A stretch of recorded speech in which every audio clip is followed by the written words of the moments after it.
Hey, guys. Hold on. I want to try something else. 1 second.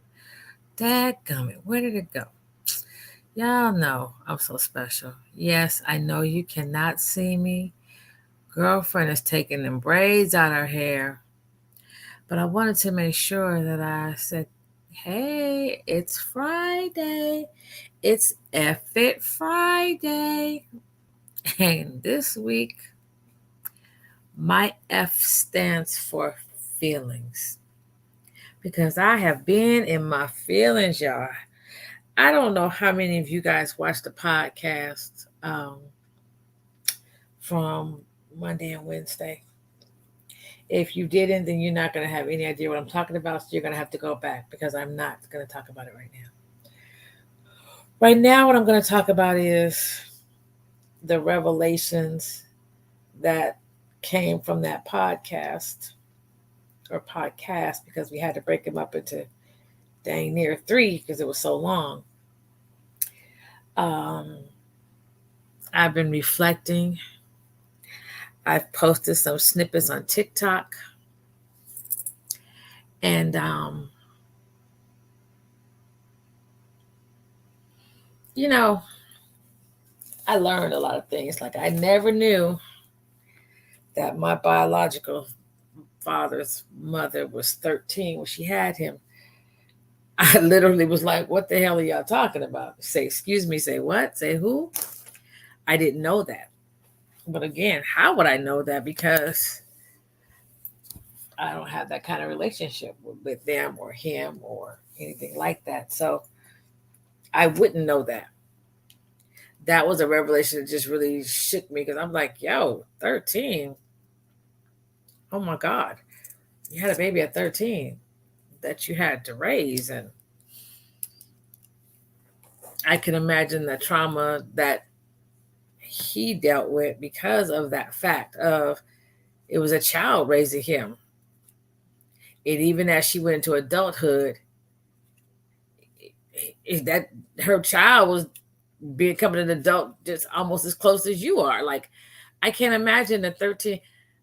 My kids are 10 years apart. Like I can't even imagine being 13 years older than my daughter. I just can't. Thinking back to maybe that's why he was the way that he was, um, or the way that he is.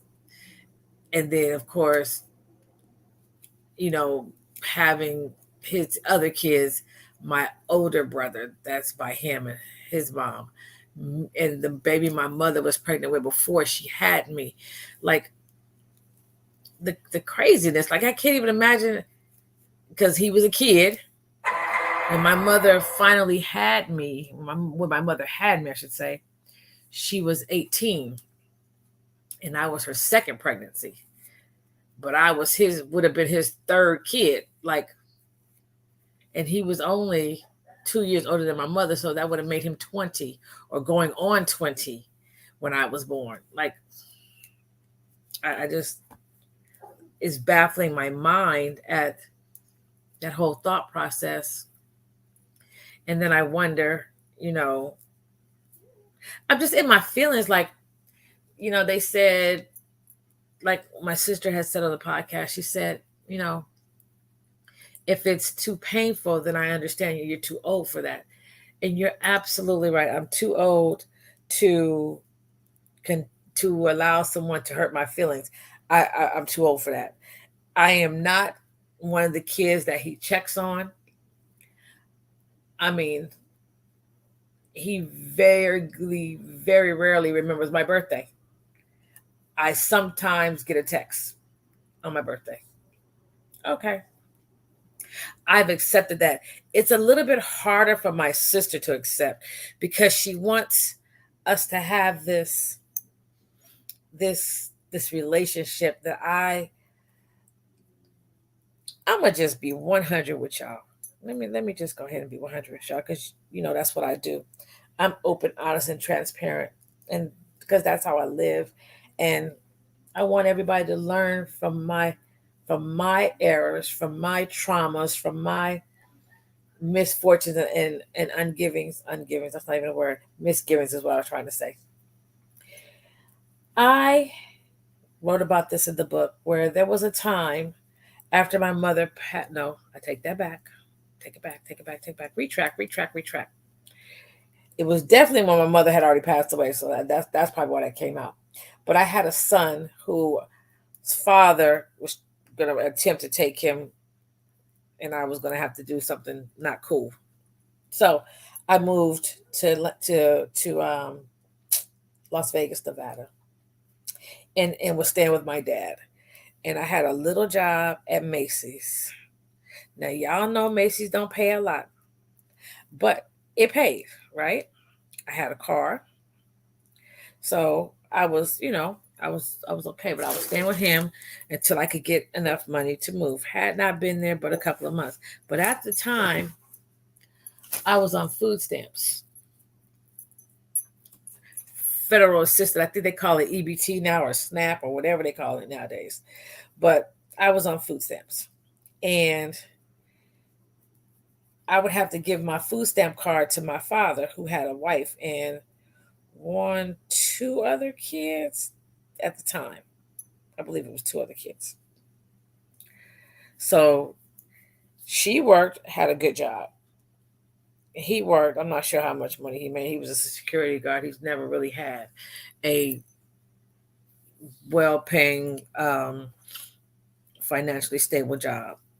I mean, as far as I know. So I'm living with him with my two children. I'm not getting child support for either kid. And that's okay because they're mine. And I have to do what I have to do to provide for them. And that's what we're going to do because that's who I am. Okay. My father, I remember distinctly one day he said, I need some money. Now, I just told y'all I work at Macy's, right? I just told you I have two kids. One of them is an infant. He's still in a bottle and baby food. Like he's an infant, little person. He's real little. And I was like, I don't have any money. Like I don't have any money to give you, but I need some gas money. Okay. And in my head, I'm thinking, well, I need some too. Hell, I got a car. Like, I said, I don't have any more money. Well, if you ain't got no money, y'all gonna have to go. Now, let's keep in perspective that he never went without weed, though. Never went without weed. So if you got weed money, just that's how I think, then you got gas money. You got to choose. Do you want gas or do you want weed? You have to pick your battle. And, that's just how I thought. And I was like, well, I don't have any money. He said, well, y'all gonna have to go. Now, I'm just trying to figure out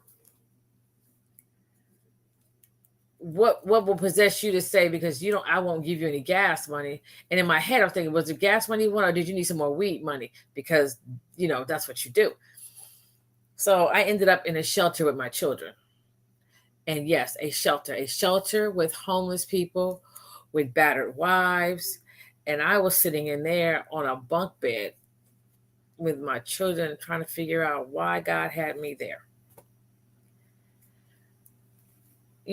I had buried those feelings for a very long time until I read and I had buried them so long I forgot that it happened until I reread the book before it was published in December. And it brought up those feelings of straight anger and then I remember, and this is why I don't fool with you. Like, this is why I couldn't put my finger on why. I was like, it is what it is. It's whatever, blah, blah, blah. And then I remember you put me and my kids on the street because I wouldn't give you any money. Now, mind you, you had the whole food stamp card. You never asked us what we wanted to eat because we don't eat generic food. The kind of food,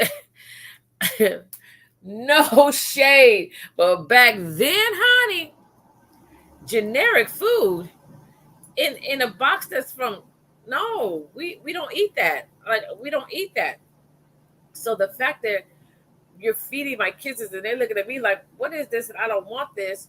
And they're not really eating. And I'm looking at it like, I'm giving you all my food stuff, but you want my money too. And then you put us out. I was just very, very upset.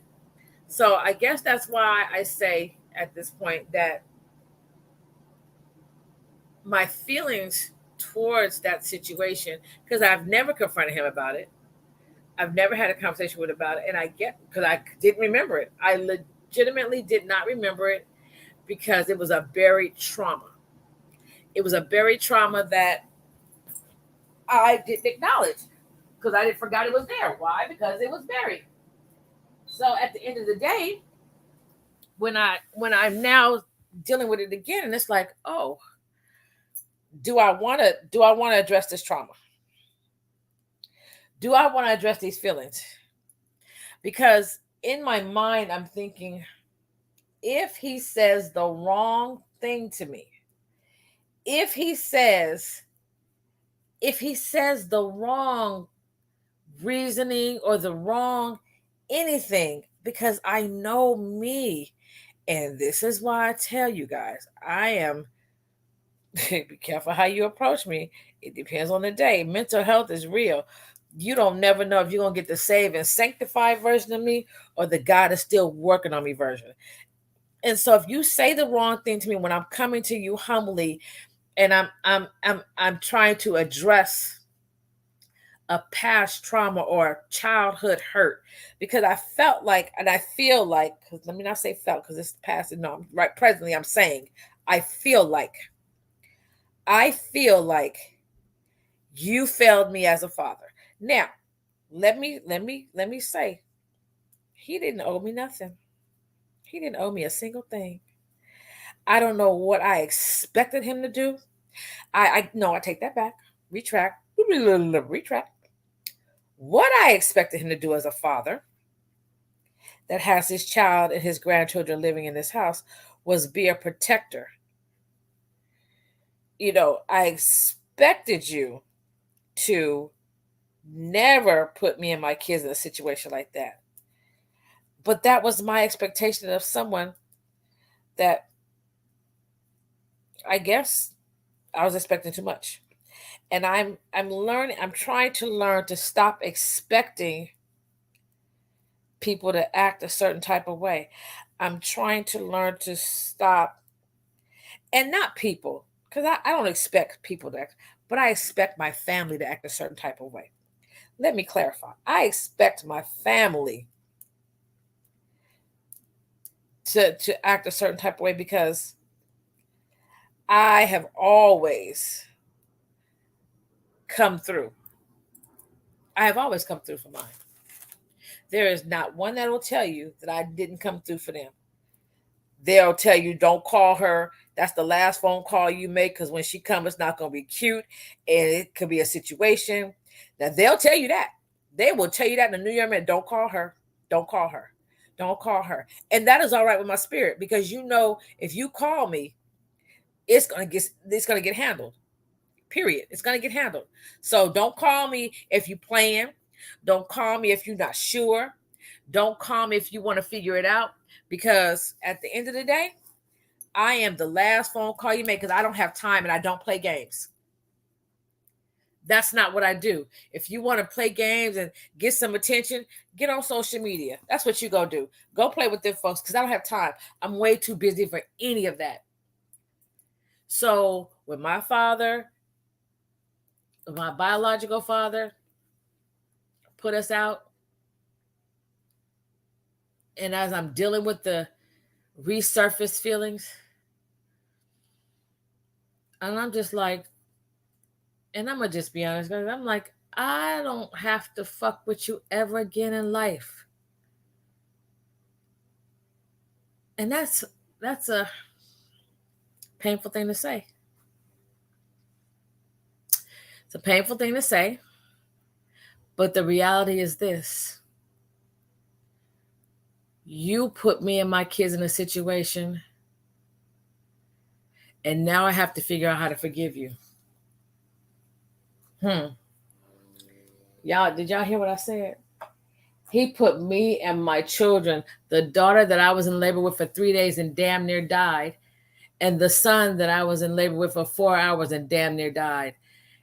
The son that I moved across country because I didn't want to have to do something horrible to his father. And you put us in a situation and you had us in a place that was probably dangerous, but I didn't notice because I was so bewildered at the fact that I was even in there. Well, you know what God told me, y'all? Because I was like, God, why am I in here with these people? They homeless and they what did I say? They homeless and I said something dumb to God.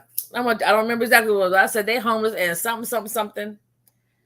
And I'm pretty sure I probably wrote about this in the book, and I probably said everything I said to God at that time, but right now I can't remember what it was. And God said, "You ain't no better than them."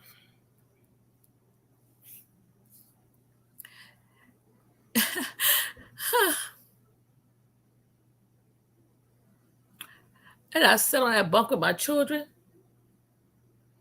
and realized I was no better than them because I'm in the same situation they were in. But yeah, I had a car. Yes, I had a job. But you know what I didn't have? I didn't have a place to take my kids. I didn't have a roof to put over my kids' head.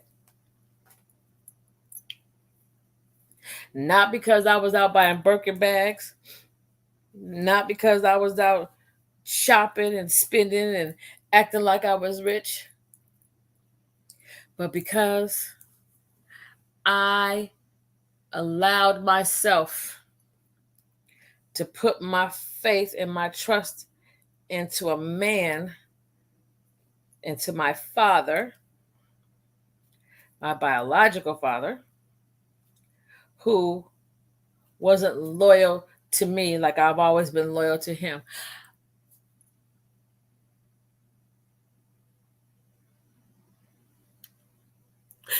And that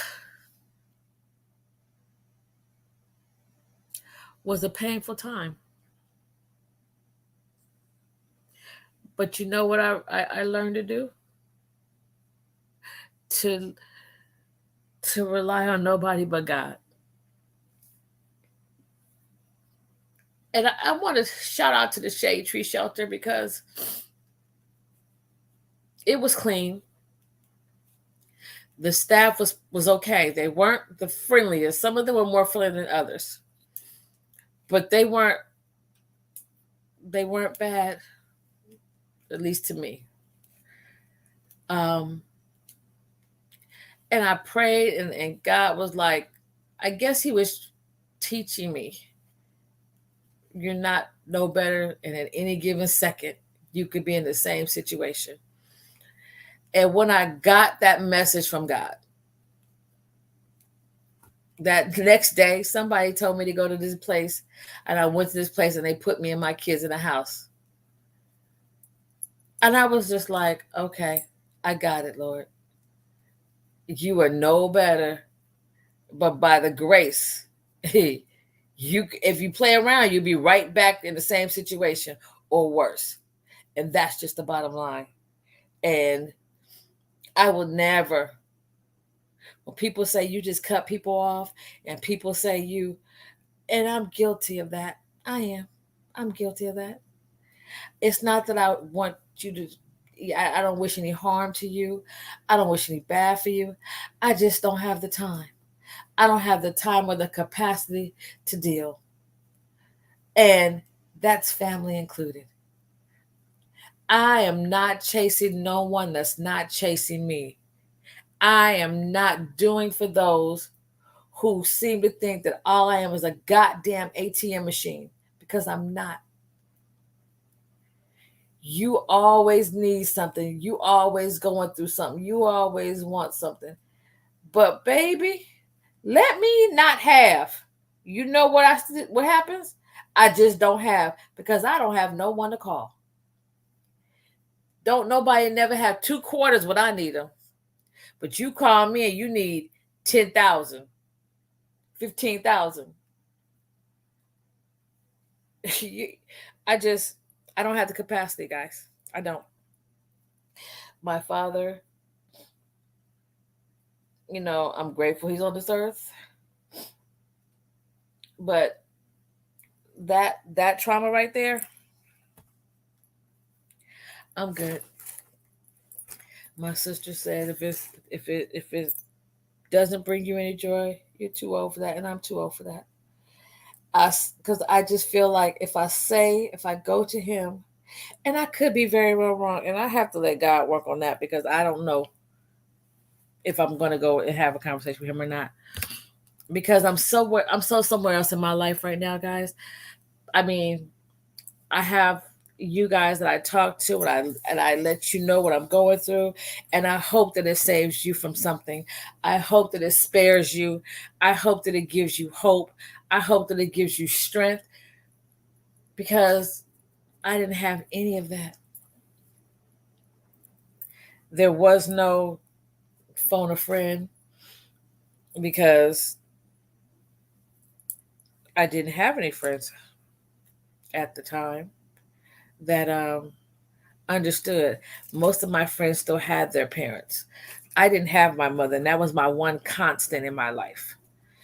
My mother was my one constant in my life, and she kept it 100 with me at all times, and she taught me how to stand. And when she left me, I didn't know what to do. And then I found church and learned how to fight, and it was okay to fight, even though you were saved and sanctified and filled with the Holy Ghost, as they like to say. It's okay because they said Jesus kicked over tables.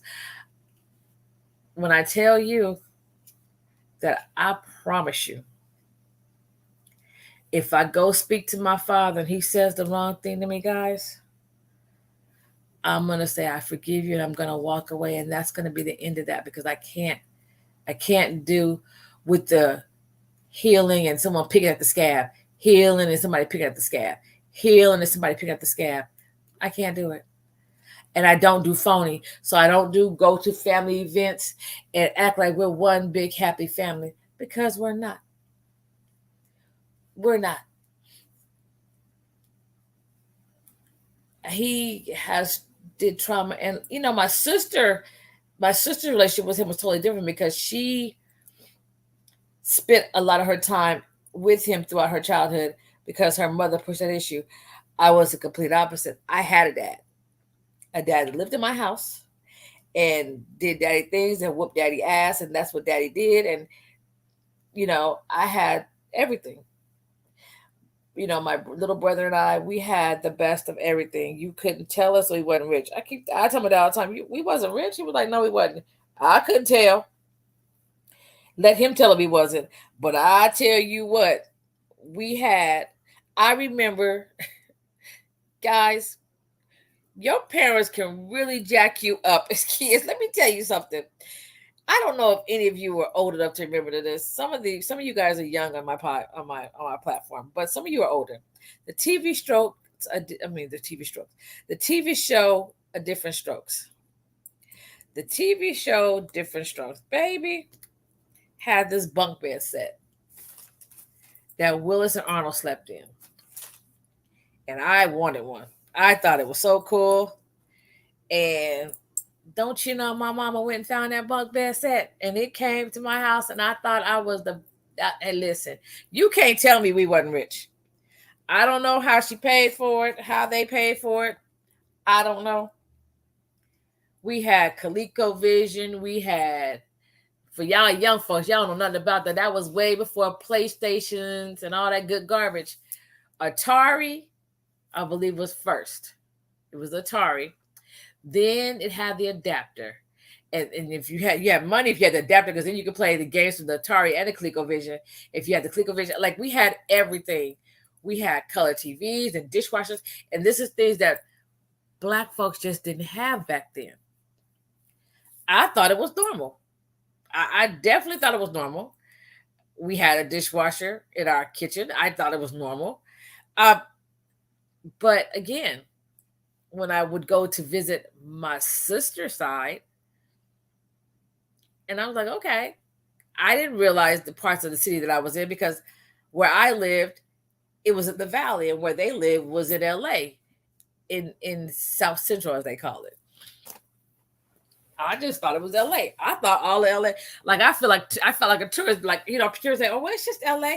Absolutely, that's how I felt. LA was all of LA. I didn't know there was a difference. However, there was a distinct difference. As you get older, you realize there's a distinct difference. But I had a great upbringing. My sister and his relationship was completely different. He would come over there, I guess, to be the disciplinarian. Yeah, okay. So her relationship with him was totally different, and it was more.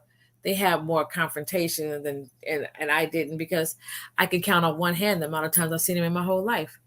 So to sit on a podcast and hear that his mother was 13 when she had him was a definite shock. I could, to hear that my aunt let my little cousins walk the streets at 4 years old, going to the liquor store to get her liquor. I was appalled. But that side of the family just seemed to have a lot of dysfunction. And then I realized, well, if my grandmother had him at 13 and she kept having babies, so they were all bound to be dysfunctional, because how do you learn to become a parent when you started at 13? I don't understand.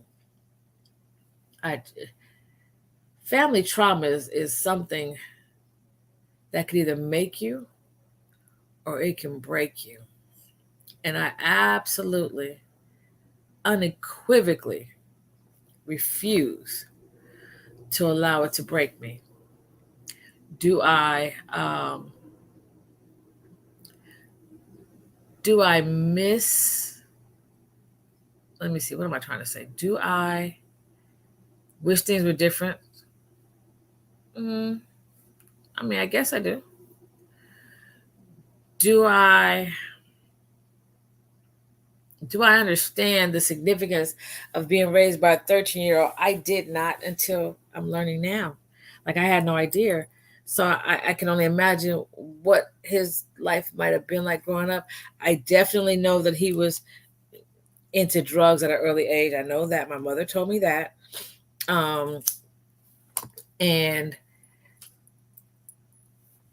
I don't know. I'm going to probably end up not probably.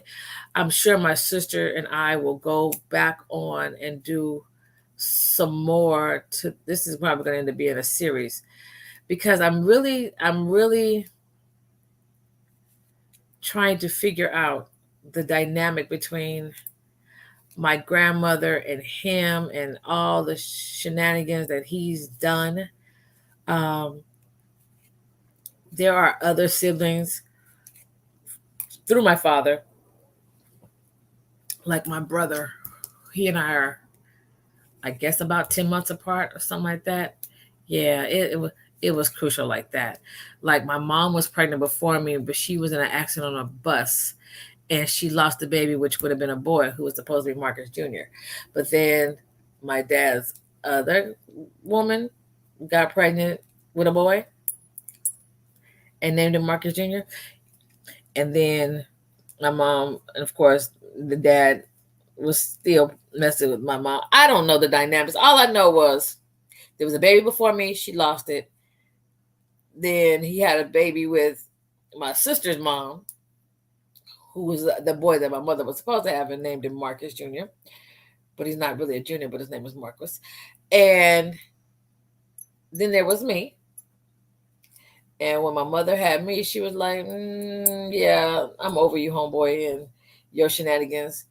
And from what I am understanding, from what I am told by my mom, they had not been together since I was one. No, I take that back. It might have been before I was one. However, she got with my stepdad when I was 1 year old. And that's who raised me since I was one. And that's daddy. That's daddy. Good, bad, or indifferent, with his crazy psychopathic self. Because he a psychopath. He definitely raised a girl that fights and shoots guns and carries knives, and that's the type of daughter he raised, because he said he never wanted her to be a victim. He never wanted her to get caught off guard. He used to walk around and jump at you to see if you were going to flinch. Like, he definitely took the flinch out of me, because he said, if you stay ready, you can't get caught off guard. Like, it was a whole situation. Like, like, so, I'm grateful. I'm going to have a conversation with my sister about, to learn more about the dynamics of my father, to see, if what else to learn. Like, I'm not sure who his biological father is. Once again, trauma. Um, I'm not sure he knows who his biological father is. I think they tried to do the little ancestry thing, but he thought he might have some more kids somewhere. It's just a whole mess. Like, it's a mess on mess on mess. Um, and trauma and family trauma can really mess your kids up. They getting messed up, and they didn't ask to even come here, and they didn't came into some mess. It's like, we got to do better. We have got to do better, you know. So I just want to tell you today on Epic Friday, my F is for feelings, and I'm definitely having some feelings today, guys. And I hope you have an amazing weekend. I hope you do something wonderful for yourself. I hope that you enjoy life, because life is so short. I literally had a friend that I saw and then was gone. Like, literally, saw him, hugged him, chilled with him, and then he died. And I was just like, yo, life is so short. You just don't know your expiration date. So don't waste it. Don't waste it giving time to people who don't deserve it. Don't waste it looking in your rearview mirror, because you can't see your future if you keep looking in the rearview mirror. Don't do that. Continue to go after your dreams. And if you're not sure what they are, you try something. Try anything. Do something. But don't just sit there and let life pass you by, because that ain't what you want. We do not want life to pass us by. We want to enjoy life and enjoy it to the fullest. Okay, guys? I love you. Have an amazing day.